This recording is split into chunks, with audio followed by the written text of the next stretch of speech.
Cloudy Sea, a Dungeons and Dragons 5th edition adventure. Sorry we're late tonight. It's technical difficulties. I am Matthew Talamini, your dungeon master. I'm a writer and web developer based in Providence, Rhode Island, and you can find my stuff at matthewtalamini.com. That's Matthew, Talamini.com. With me are some of my college buddies, Sir Robert Burbridge playing Weatherin, an elven paladin of Oberon. Say hi so people know who you are and tell them where they can find your stuff. Hey, I'm Sir Robert, playing Watherin, and you can find evidence that I may be working on things at thefarce.net. David Farrell playing Karaok or Gravy, a lizardfolk ranger. Say hi so people know who you are and tell them where they can find your stuff. Hi, I'm David. I've lost all my stuff. Dwight Knall playing Fennetir, an elven cleric of Pan. Say hi so people know who you are and tell them where they can find your stuff. Hi, today I'm sponsored by De La Rosa Mazapan. He's not. Joshua Suich playing Malmer, an elven warlock of Chernobog. Say hi so people know who you are and tell them where they can find your stuff.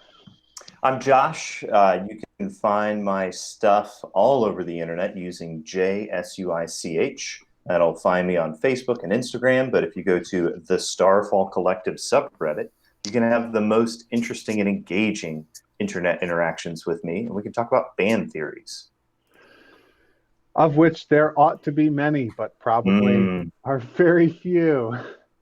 It's okay. Philip can generate many fan theories. So Need more fans if we want fan theories. Yeah, we need to generate some fans first. Episode 29. Sounds to me like our fans are just slacking. It's true. Weatherin. Get on it, fans. Hi. The Temple of Yellow Eyes has outfitted one of their very nest-like rooms for your use with a ladder as well as a plank walkway so you can access it from outside and above to allow you to get there without flying. There's a desk with a stool. Aarakocra don't use chairs with backs for obvious reasons. And before you, on your desk, is a letter. It is from the office of the Queen, and it conveys her orders to you. It is in a kind of ornate formal language, but I will convey to you the substance. Before that, can I ask you a quick question? Please. Something that I think Watherin probably would have picked up on, but I haven't yet. What is... Watherin's not exactly a subject, right, of the Queen. He's something else. Weatherin is a subject of the Elven Empire.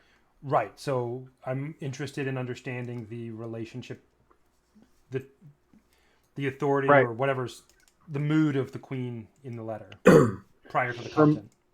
Her mode is that she is commanding you, which may or may not be legitimate. Sure. In your eyes. Watherin may or may not obey as such. You do seem to have a complicated relationship with this figure. Yeah. First, she orders that the captaincy of the Fujin will fall to Barkus. She recommends that Malmer discard both his present Goryo disguise and his former Malmer disguise and take up some third persona, or possibly appear before his shipmates as he actually is. She says if this individual tries to retain control of the Fujin, his mendacity will be made known to the Fujin's mates, who are, after all, the legitimate authorities over that vessel. This letter, by the way, was not delivered to Malmer, but to Weatherin. Secondly, the Queen's first priority is to locate and destroy the Dark Elves' mode of transportation to the Ragged Edge, whatever that mode may be. To this end, She requires that powerful warriors such as Weatherin and Malmer not take up roles that leave them responsible for the lives of others, so that they may the more readily fight the forces of Karen wherever they may find those forces, remaining confident that their shipmates will not suffer by their absence, should they do so. And also, to this end, the Queen urges that Yellow Eyes, whether that be Fearin or Weatherin, although she doesn't say it that way, exert himself in the application of such mystic arts as might reveal the location of this hidden Karenic base of operations. She encloses with the letter 2 objects that once belonged to dark elves, currently thought to be at large in the Cloudy Sea. One of those objects is a page from a letter, which you, Weatherin, have seen before, that because it was originally acquired by the Fujin. Mm-hmm. And there is also a dagger of dark elf design with a stain on its edge. And you were saying she wants to search for their base, their like base of operations? Well, it's apparent. Our listeners will recall that from Malmer's briefing with the general, that the Dark Elven forces are appearing to the northwest in the Cloudy Sea, whereas the Dark Elven Empire is in the Underdark, far to the east. So they must be making their way from the east to the northwest in some way, which is unknown. The tactical situation, or the strategic situation, according to the Queen's advisors, apparently, is that if this corridor of passage were to be blocked up or destroyed, then the forces of the Elven Empire stationed at Three Ways would be able to prevent the spread of Dark Elves throughout the Cloudy Sea. We're getting some real ASMR wrapper crinkling here. That's brought to you by our sponsors. De La Rosa Mazapan.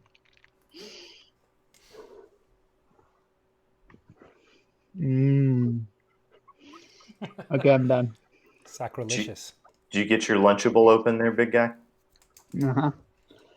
Okay. That all sounds fine.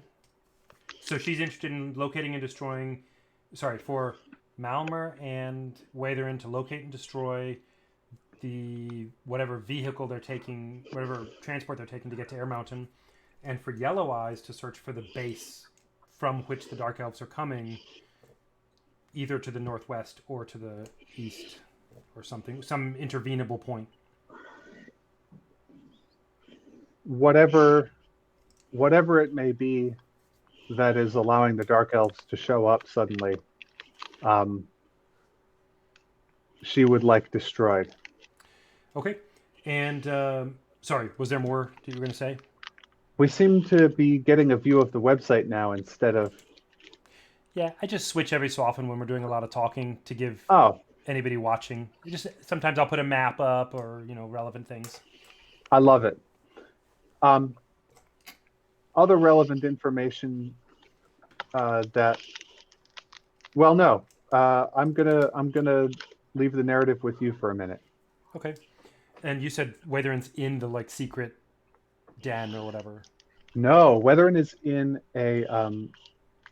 in the church, one of the many cells, nest-like cells, which are available in the broad sort of cup of the Cathedral of Yellow Eyes. So he's currently in possession of the ring, but has been given this space as Weatherin, the Paladin. Okay. So I think I know that now, and Malmer doesn't know what's going on. So I need to definitely get with him rather quickly and figure something out. I think Watherin it has functionally settled on a relationship with the queen that she is the queen over Yellow Eyes and she is not the queen over Watherin. And we'll see what happens. They influence each other. They're good friends, and sometimes enemies. Um, I think Watherin, is going to go try to find not Barkus, Goryo on Air Mountain somewhere, and I'm happy to do that all in character. If you want to narrate us finding him or whatever. Sure. So you can climb down. It is a little bit difficult. It's not really meant for walking. You do have to do a good bit of climbing, but you're used to the Cloudy Sea. There's always been lots of climbing involved, so this is not really that difficult. You got up here after all. And just so you to say, I'm taking the letter with me. okay? Yes, there is also such a thing as Fearon's scrying book, which is he gave to you. Mm-hmm. Are you taking that? Let me ask a technical question that I just don't know. Does scrying require? I know I have to have, or it helps if I have an artifact of the people I'm looking for or whatever, but it doesn't require a location. It can be done with just a book. So scrying can be done. It can be done for anybody that you have at least heard of. Okay, I'm just But saying it's it's harder. not like Minecraft and it needs like a scrying table. No, you have Okay. the ring will allow you to cast the spell Great. scrying without needing any material components. It seems that this book is like a journal that Yellow Eyes kept to keep track of Yeah, people that he would regularly scry on. And I remember you that. do I was notice wondering that, about if it was a portable endeavor or it had to yeah, be done in. Okay, that yep, sounds good. Then it's yes, a book. There are like because body parts or pieces of a person's body are quite useful for scrying. There are actually feathers tucked right. into the book for some of the Aarakocra who are described in it. So Watherin wants to. Yeah, I'm going to take that stuff with me and probably go find Goryo, invite him to have some coffee and marzipan, and then talk over this Yeah. stuff. But Mazapan. yeah, he always has a rucksack type of, some kind of backpack that he keeps his religious stuff in. Right, you've already got books that you carry with you. Yeah, so he's just gonna take that with him as well as the letter from the Queen. Okay, so yeah, so when you make your way, as you're making your way down, you can see there's one section of Air Mountain that is very differently constructed from all the others, and this is the small little square that's built for people who have to walk and cannot fly. And this looks just like a cobblestone market square from any elven town in the whole empire, or human town. There's inns and shops and wharf where the Fujin is tied up. It's actually in dry dock right now. It's hoisted up over in like there's like a big building that it's hoisted up into, and Aarakocra, as well as some of the Fujin sailors are at work busily on it. Probably you'll be able to find Malmer in the inn, Okay, where Goryo has been staying. great. So I wanna look around for whatever I can to find Malmer, ask around, whatever, until I find him. Yeah, you also notice just there's kind of a stir as you arrive, and you see, as we actually narrated this at the end of last episode, but you see just coming up over the horizon is the flag of Yellow Eyes, which is flying from the mast of a ship bearing an army that's come to save the Aarakocra. It won't be here. Cloud ships can be seen a good long time before they actually arrive. It won't be here for a good many hours yet. But there's a stir and sort of a commotion as it becomes visible that they are actually arriving. Actually, what does the horizon look like on this flat There's no world that horizon we live as in? such. I figured this out as I was thinking through. You just have a Helmslev's disk, so there's a minimization that happens at scale, and you can see infinitely with a distance haze caused by atmosphere. So you can see really far a bright light, like more or less infinitely far if it's bright enough, but it diminishes in size and is filtered by atmosphere. In this case, the haze of the cloudy sea and the haze of the atmosphere make it so that it does appear as though the blue of the sky turns into the white of the cloudy sea. You don't see you know that there is a mainland to your east, but You you're can't see it. too far to see it directly. Yeah. Rigorous quantum electrodynamics. Yeah, so it's not as much what we would see on Earth of the thing coming up over the horizon. I guess you would see it would just be growing more and more distinct as it comes through the haze. I was just thinking through things like deserts versus forests versus mountains earlier, and I was like, oh, that's interesting. Okay. Yeah, in a desert you'd probably be able to see quite far. The cloudy sea, it's not so much. Cool. So Malmer somewhere? Yeah, he's in his room. The innkeep recognizes you and tells you what room he's in. Okay. So I go up and Come in. open the door. You lad. Good to see you. Come in. Close the door. Close the door behind me and Check the hallway first. what's that? Check the hallway first, if you would. I do so. Appears empty. Close everything and say, we need to talk urgently. Well, what's the update? You've been with the Queen, I take it? Yeah. And I'd rather actually not talk here. I don't know what's happening in the rooms around us. Let's go somewhere else if that's okay. Maybe we could either take a walk through the hard to traverse parts for other people, or I have a couple of places I can go up in the chapel or whatever, the temple or something. The temple would be good. I've been desiring to go to the holy place of Oberon for some time, actually. So I get whatever we need as far as any kind of food or anything and head up back to some place that's like set aside for Watherin, preferably with closable doors. Okay. But not the Yellow Eyes place. Oh. There is not. By the way, whole of before he leaves the room with Watherin, he's going to just transform into a generic-looking Aarakocra in just kind of like palace servant garb or maybe not palace servant garb, but just like plain clothes to be able to In a form walk. like that, would you be able to fly? Is it like an illusion or is it a real? It doesn't give me the powers and stuff. I can just change my appearance. So I take it there are some Aarakocra that are within a couple of inches height of Mal. Oh yeah. Yeah. Sure. I can't be significantly taller or shorter, but okay. Yeah.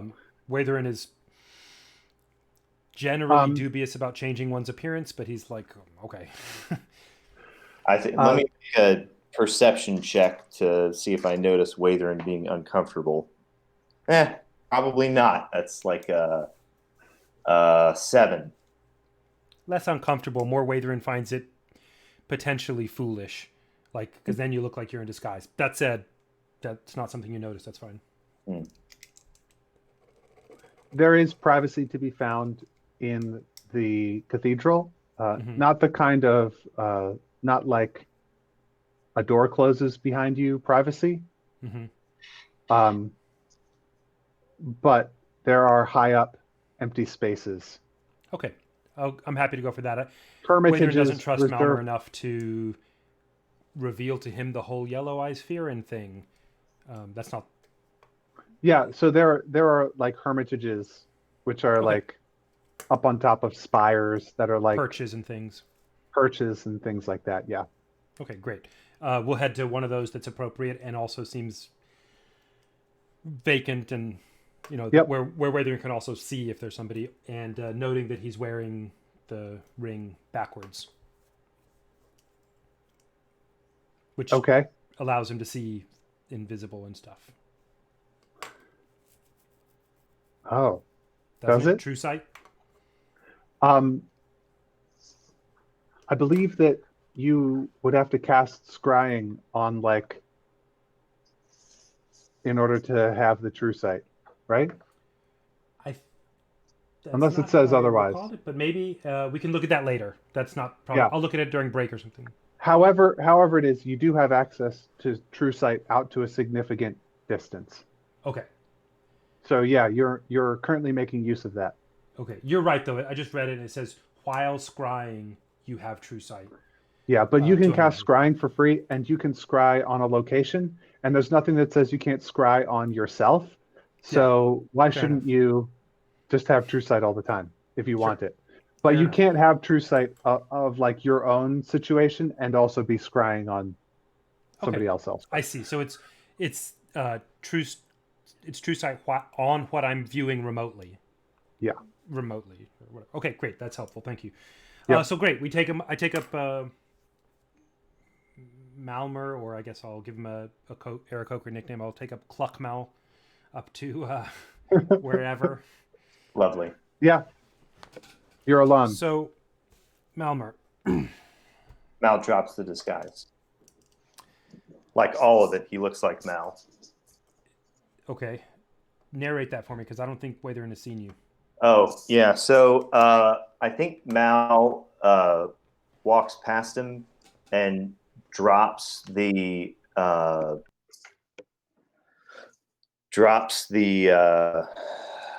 Aarakocra look and kind of instinctively goes back into Goryo, and he kind of shakes his head and he just kind of drops his hands and everything just kind of falls away. He says, "Oh, that's tiresome living in someone else's skin, if I'm honest. Thank you for the gift of my own skin." And what does Malmer look like? Malmer is an Eladrin like Watherin. He has actually pretty similar colored, kind of amethyst tinted hair or whatever. At least that's what most Eladrin have. He's got a number of visible sailor's tattoos, some of which were visible when you met him and he was getting on the boat. But a lot of these are completely covered by a lot of really big puckered circular scars and gashes. His legs are pretty hideously scarred, and his arms are pretty gnarly as well. He is about as handsome as he was, but he looks just a little more haggard without the change of appearance. It's clear that he was using it to keep up a kind of more clean, put together, attractive version of himself. Okay.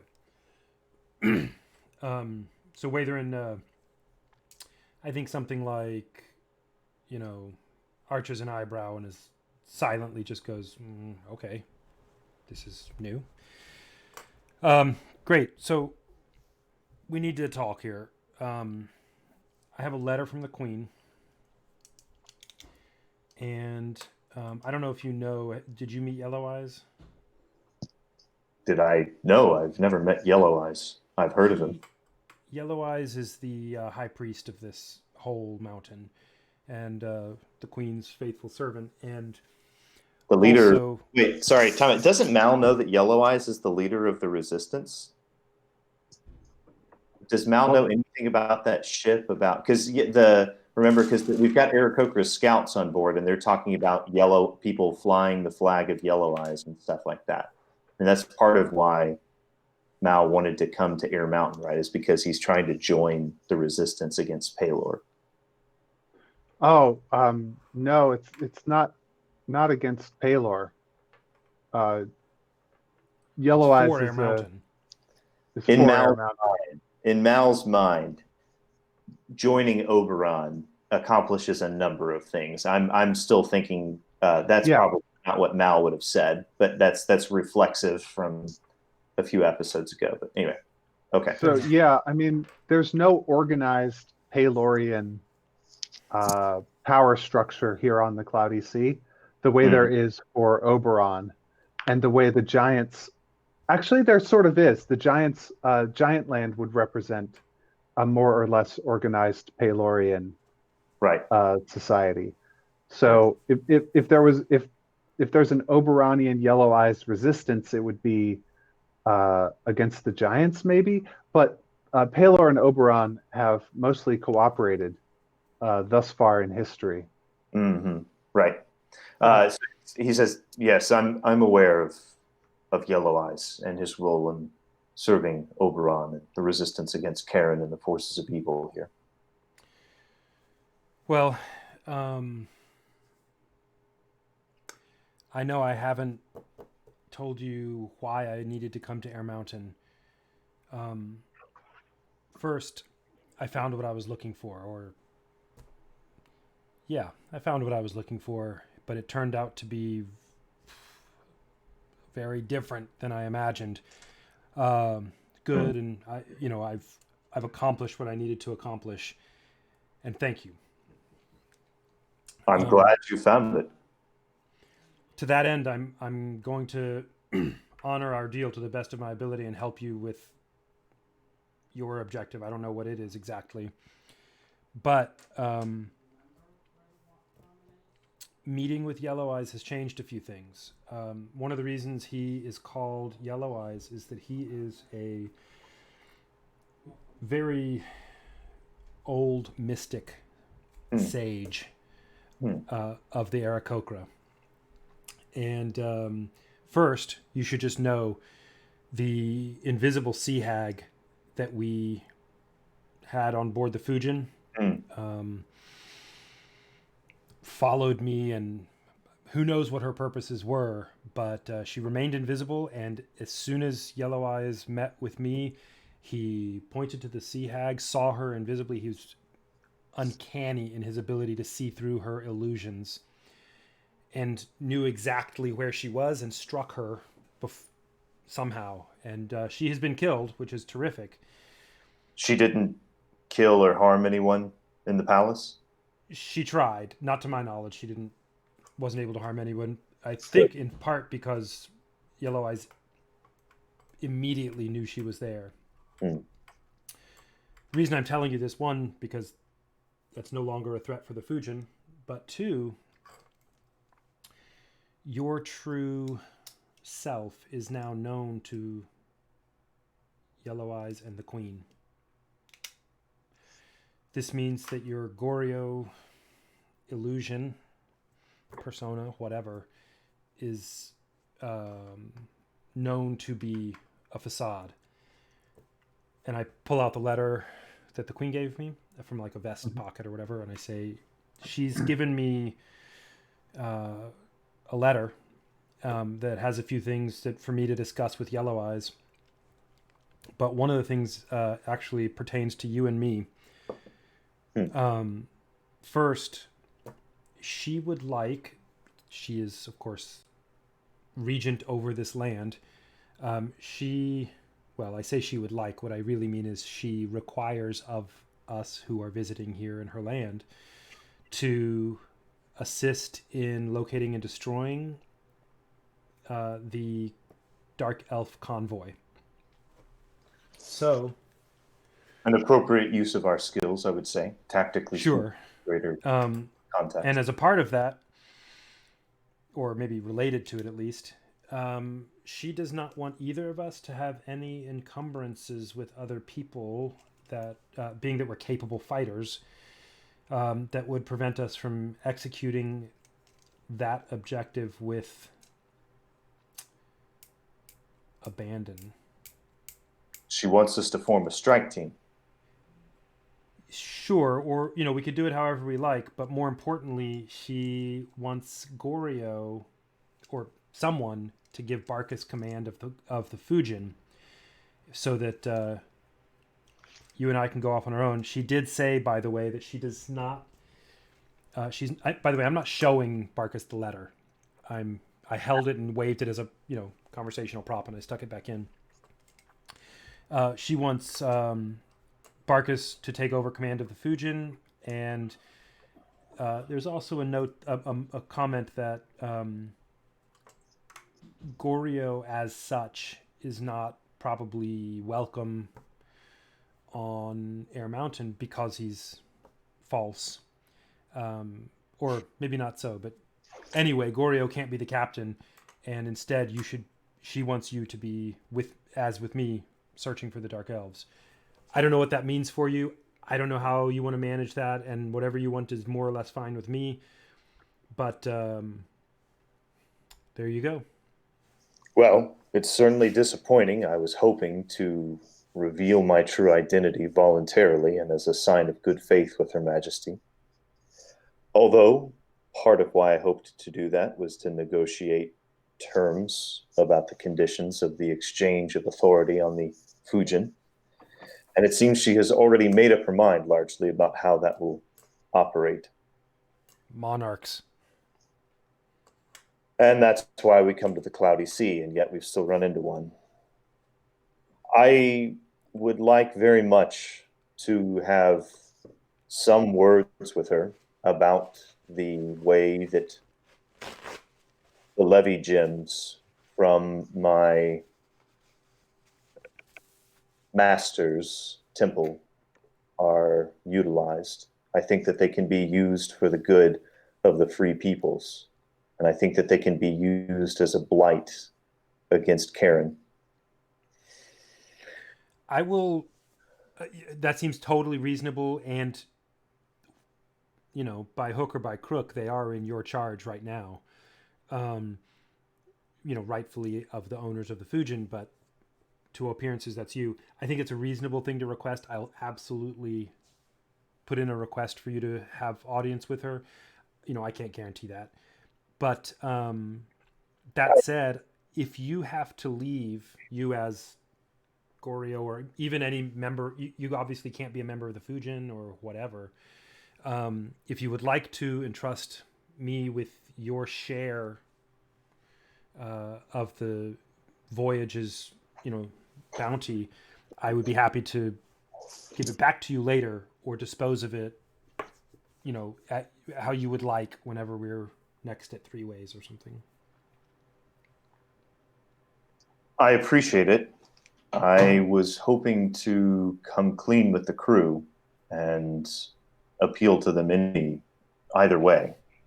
I only ever brought us to Air Mountain to accomplish what you needed to, and because I saw that it simultaneously allowed me to do something that I've been meaning to do for a while now. And he walks over to some of the holy books, and he starts kind of flipping through them if they're little prayer books and stuff. And he says, "Did I ever tell you I was a chanter in the Temple of Oberon as a boy?" I don't believe you did. My mother worked in the temple. I was raised there. Of course, I took to the sea when I was a young man, and I haven't seen my family in some time, but I remember the prayers. And when we brought the Cloudbermen aboard, I felt Oberon's presence, and it was good and strange and made me quite sad to remember the glory of our people, the God who we serve by our very blood. I served a terrible deity for many years, and I did so for poor reasons. Reasons having everything to do with revenge and anger and hate. Though it wasn't a complete waste, I've learned to hate well, and I've learned to strike those who deserve to be struck. I would have liked to have killed Enma. I wish we had that damn priest with us. We would have done it. But Chernobog is not a player in this war anymore. And I see no path to take to make him such, and I am not even sure that I would want to take that path. What I do want, before I left the temple, before the battle broke out and I had to flee, I entreated him and I asked him to consider betraying Karen and joining forces with Oberon and spitting in the eye of Pelor, dividing the powers a bit more so that Karen and Pelor would be able to fight against each other and Chernobog and Oberon would be able to make the Cloudy Sea what it should be, a wild place where huntsmen reign, where honor and justice are noble and lauded, not a place of the giants' iron fists, nor a place of Karen's abominations. I have no love for her.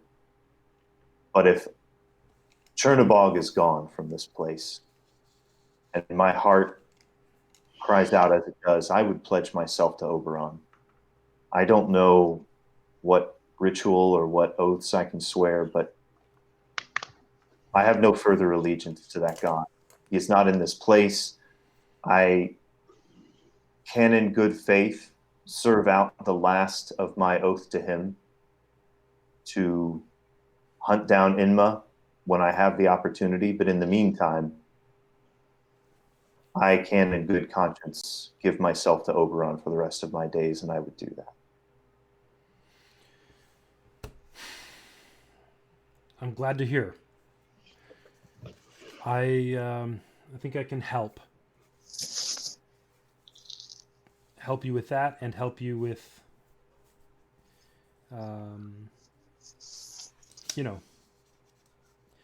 restoring your life to the better thing Oberon would have it be. I believe Oberon has need of a hunter such as myself. I may have honed some skills outside of his house, but I believe I can bring them back into his service. Meet me later tonight. I'm going to pray and meditate and understand better. I should tell you, I am not at war. I see that there is something like a war, but it is incidental to my purposes, and what Oberon has me doing. I'll participate to the extent that it makes sense. That said, I'm a defender. I can see that you're a warrior, and it may be that Oberon has planned in his time that there should be an offense and a defense such as us in this time for this day. Okay, and Watherin is, just to let know what's going on, Watherin's intent is to inquire with Oberon, get some time in the Yellow Eyes Chapel-y place, the secret place, Mm-hmm. and more or less inquire for direction from Oberon, spend even some hours doing that before midnight, and just to see if he can get any leading. And also he's going to specifically ask for a purification ritual or sign from Oberon that he can do for Malmer. Like, I have no idea what that would be, but some kind of being bathed in holy light, I don't know, some kind of thing that would show Malmer some absolution and also acceptance from Oberon, if that's something Oberon's willing for. And Mal would kind of reiterate at the end of that meeting that he would like to be able to negotiate the appropriation of the levy that was being used to support the Temple of Chernobog to the custody of the Church of Oberon. Okay. Well, that sounds good. It probably, I'm guessing, in the neighborhood of like 1 p.m. or something. So basically, Watherin does the equivalent of shaking Mal's hand, and I'm gonna get Malmer to something like the front door of the cathedral, the entry point or whatever for elves, and then go and try to put in a request for Malmer's audience with the Queen regarding the Barkus becoming captain, the fitting of the readying of the Fujin for war, because he's been the acting captain, so he has some information, and his request about the levy. So I'm going to put in that request, try to make it as appealing as possible so that she would be more likely to grant the audience. And then while he waits, if there is any wait, go and do some scrying and praying in the Yellow Eyes sacrum. There is an established form that you can use. There's a contact person at the court of the Queen for the Oberonian organization, and you can draft a letter saying whatever you would like, and a messenger can take that, and it will maybe make it to the Queen, but also it will go into the record, into the governmental apparatus appropriately. Like sending an email to the president. He's probably not going to actually read it, but if you're important enough, he might. Do you want to tell me what the letter says or give me some idea about it? You're asking first for an audience for Malmer. Yeah, basically part one, and with the appropriate sort of courtly language. Part one is you have you're going to have to get one of the temple scribes to help you with the exact language. Okay. And it takes a little while for you to write it all out. Okay, that sounds good. Part one is that I, Watherin, conveyed to Malmer the necessity of him making a choice that either he's going to relinquish control or the Queen will do it. And he is, appropriately deferential to her.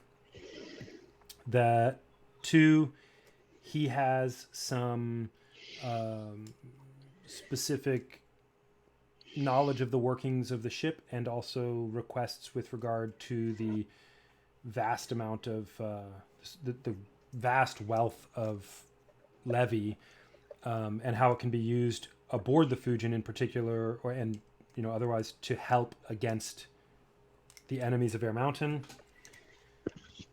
And and as such, would like an audience with her, which Watherin is, at her discretion, happy to attend or not. And that Yellow Eyes is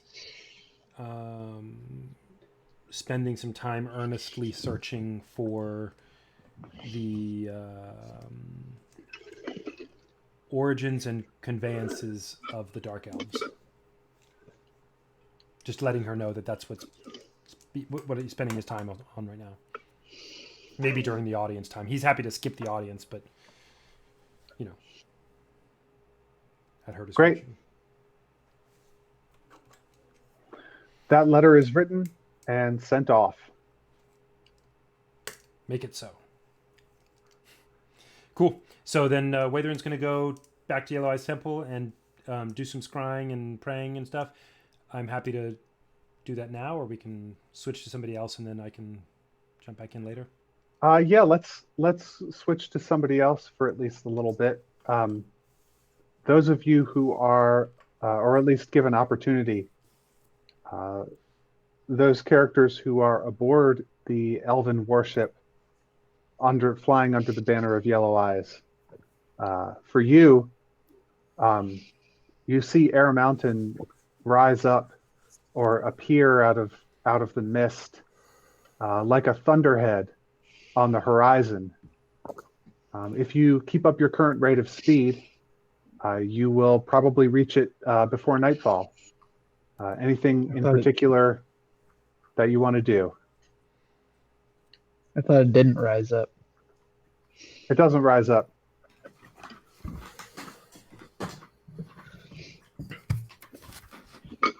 Finnetir is just reading his book. You're almost done. Nice. Finnetir will stop before the last word. Okay. Karak, I think very well. Really, at the first chance he gets following the events of the last episode, he's going to go seek out Ate. She is. There is a regular morning training session that she has with the other lizard folk.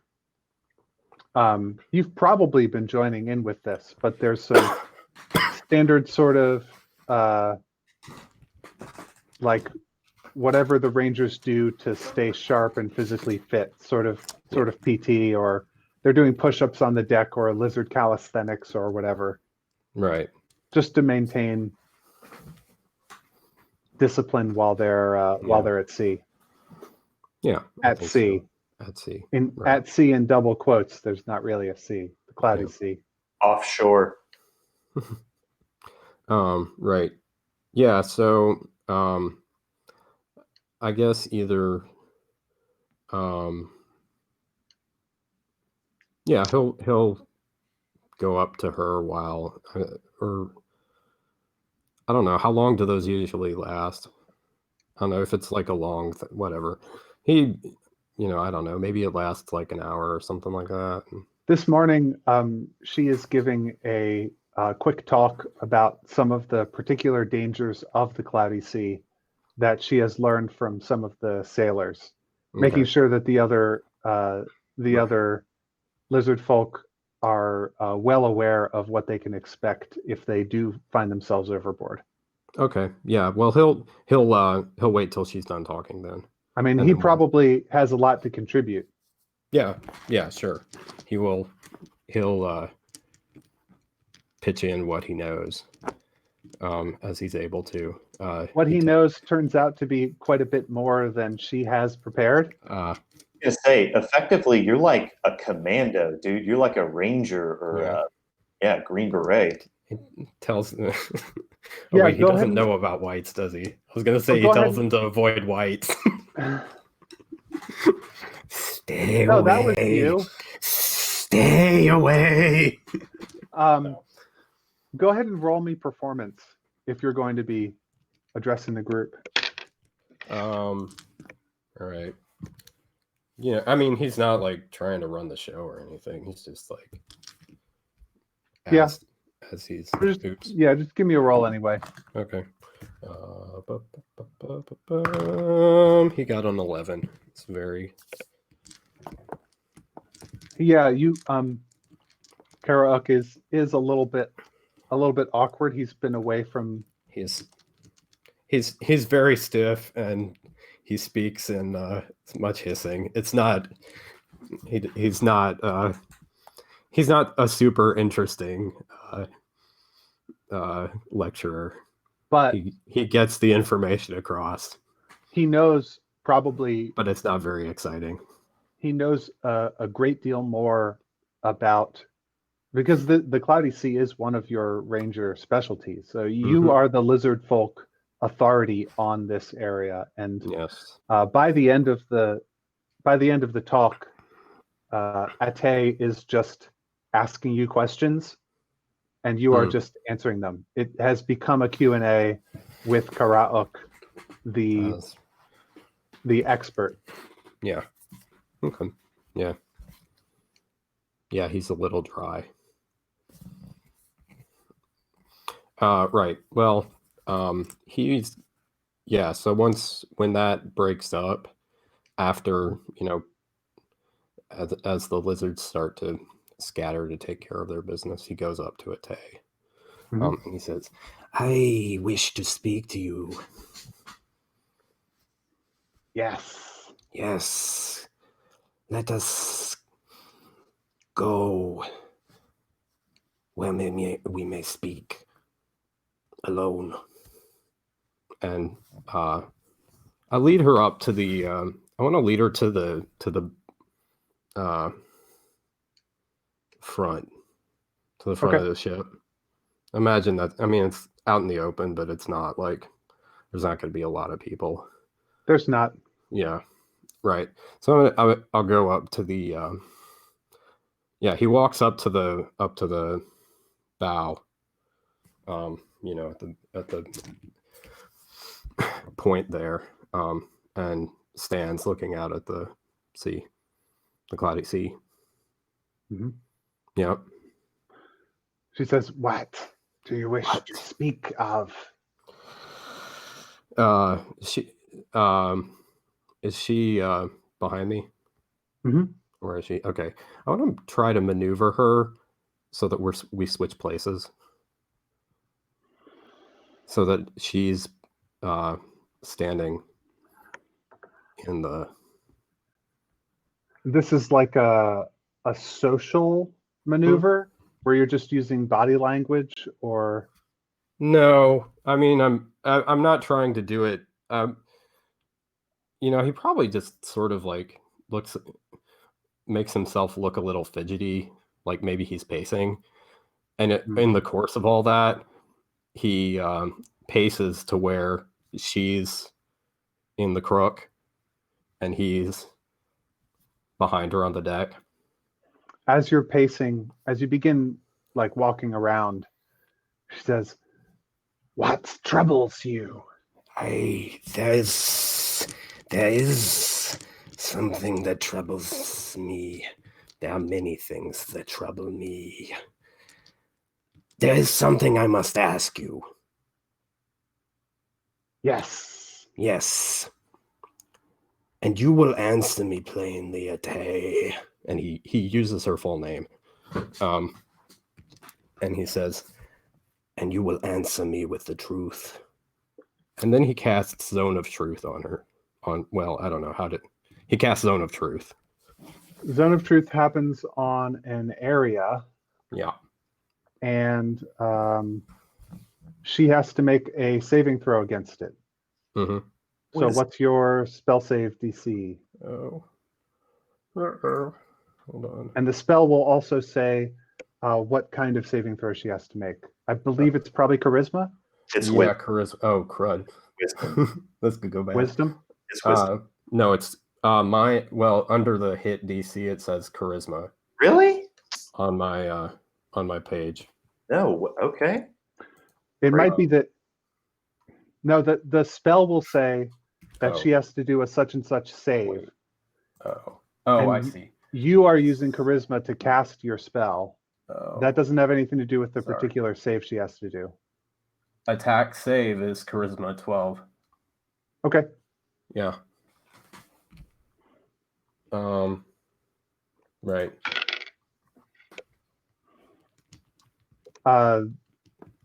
The spell takes effect on her. Okay. And he yeah. So then after casting it, Karak says, "Tell me, Ate, are you in league with Paylor?"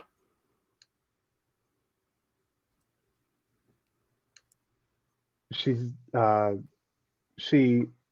instinctively says, "Who is Palor?" You know who Paylor is. He is I spoke to you of him. I told you of him. He is the one who did this to me, to us. Are you in league with him? The elven god you interacted with that put the Yes. curse on you. Yes. The one who I have warned you of, time and time again. That one. The threat to the Aarakocra is from Karen. Yes. What has Palor to do with it? Answer me. I am not in league with Palor. Why would I be in league with Palor? You ask above your station, Karaok. And she uses your full name. Then tell me this. Are you in league with Karen? I have come here to fight Karen. Why do you think that I would be in league with any god? I'm not in league with Karen. I am not in league with Palor. I am not in league with Oberon. I am not in league with the orc god Chab. I am in league with the lizard people, and the lizard people are in league with the other free races. But we are in league with no god. And we would do well to be sure that it remains that way. But my concerns are satisfied. I bow. And he bows. He bows and he lifts a palm, open palm, in front of her. Is this a lizard folk ritual? It's a sign of deference and submission. Does she have an answering ritual? Touch the palm. As if she accepts his submission, she would touch the palm. She doesn't do that. She draws back a little bit as you bow before her. She says,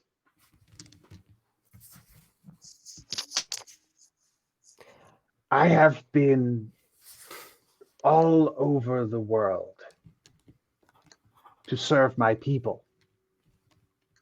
I have been through deserts. I have been in forests where strange magic comes up from the ground like mushrooms. I have been on the ocean. But this place, it is strange to me. Karaok, are you well? We depend on you as part of the Ranger Network. I need you as a staff on which our people may lean. Are you steady, or will you splinter when weight is put upon you? Karak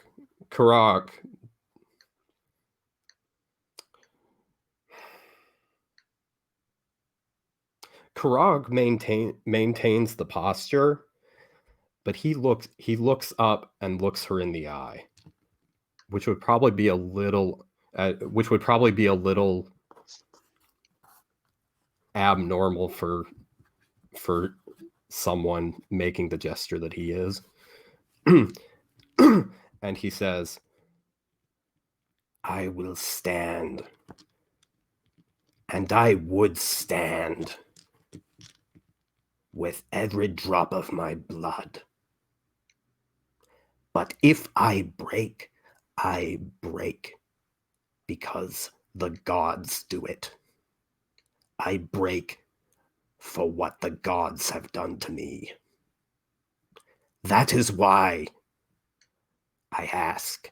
I have seen many strange things here in the cloudy sea as well. And I have spoken with many strange beings. Strange beings that do not wish good for our people. As you can see, they would enslave us.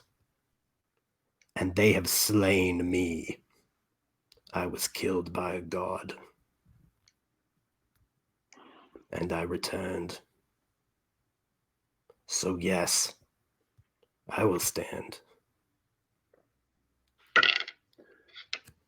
Give me a dexterity check.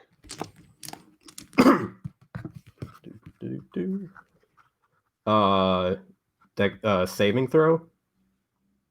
Just a regular dexterity check. Okay. That's 19.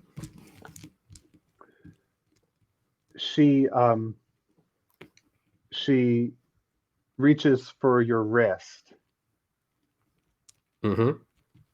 and she very quickly first she gently takes hold of your wrist, Mm-hmm. of the palm that you're holding out, Mm-hmm. and then she very quickly draws a dagger and puts it up to your hand, Mm-hmm. but you snatch your hand back Do before I? she can get the dagger to it. If you want to, you won the dexterity check. You Um, can snatch your hand back as the dagger comes towards it if you wish, no. because you're faster than her. Nope. So I leave it out. she puts the dagger on your palm and she draws it across your palm quickly. Right. And it is a regular dagger. It's not Mhm. silvered. It's not magical. Mm-hmm. It makes it it makes no cut. Right. It doesn't break any of your scales. Mm-hmm. It doesn't draw any blood. Mm-hmm. She's holding your wrist and looking at this, and she says, Karaok.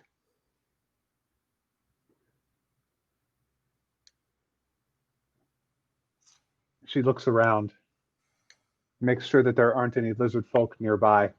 Mm-hmm. She says, It is not my way to speak so. I despise strategy used between friends. But listen,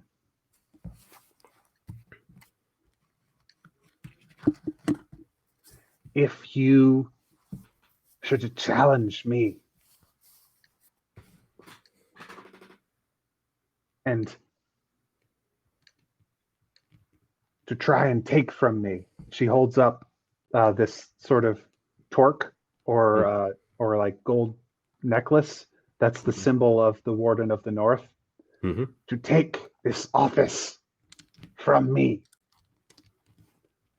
my spears, my sword, my arrows, my knife would not even pierce your skin. Something has happened to you. It is better for our people if you are going to take this command from me, if you are going to take my position, that we do it now without bloodshed. The mission can be yours. The charge from the king can be yours. There is no need for the combat. But if you are going to fight me for this position, for the position of leadership over this group of rangers, whatever the group of rangers would be called, this platoon or whatever, now is the time. Not in the heat of battle. Not when we are fighting Karen with everything we have. Either you or I will be in charge. And it must be decided now.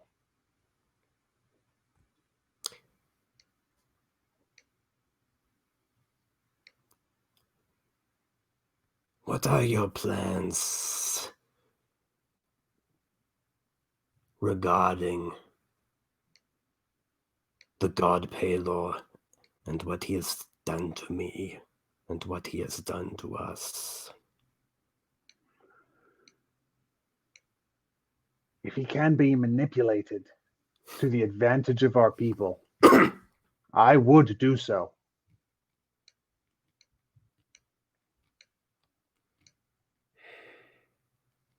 He will enslave us. Never. If we let him.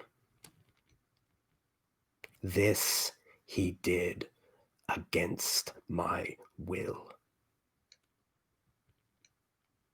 and I would stand before him and say that to his face. I did not agree to have this put on me. I did not agree. And he draws his own dagger across his hand. I did not agree to this.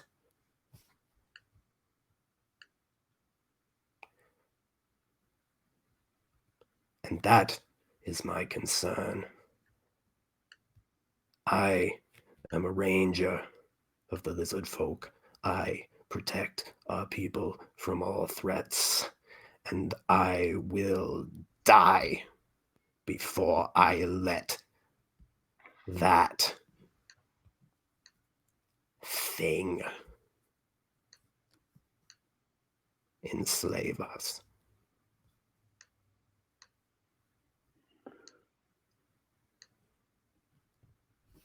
Paylor is another army, another player in this great game of chess.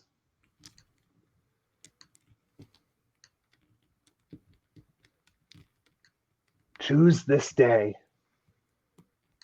whether I shall wear this. And she holds up the badge of office of the Warden of the North, or whether you shall. And if I wear it, obey my orders as a good subordinate ranger. And I if will you ask. wear it, I will obey your orders. Then I will ask you one more question. And now he takes off. Can I take off the zone of truth? Yeah. Yeah. He takes off the zone of truth.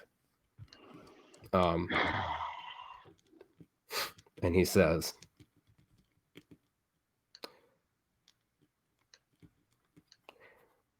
will you do the same as I would to protect our people from the threat that I have shown you? I will weigh this threat against the other threats. The gods are dangerous. I know this. There are many gods.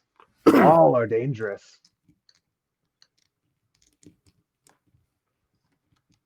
Don't worry. I will keep your advice about Paylor close to my heart. We must not be enslaved. We must not let ourselves be enslaved. She says, like his body, his voice and body move, like the body movements, and just like his frill is going like bing. Like she would know that he is like he is just like they're utterly certain of the important, like the critical, that this is critical, that's yeah, that he thinks this is. While the Lizard King is on his throne in the swamps of the homelands of our people, we are his subjects and the slave of no god.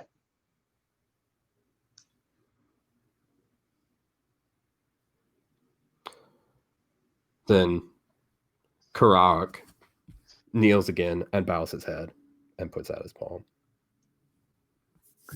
She takes off her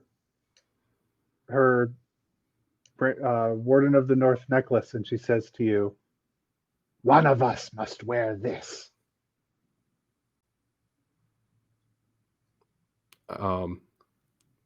he's giving the sign of submission. She stands there and she waits. And if you don't do anything, then after a long time, all right.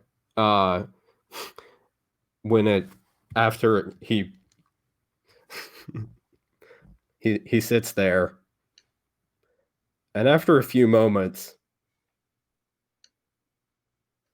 he starts to peek up and looks up and and just gives a look of confusion, and then kind of I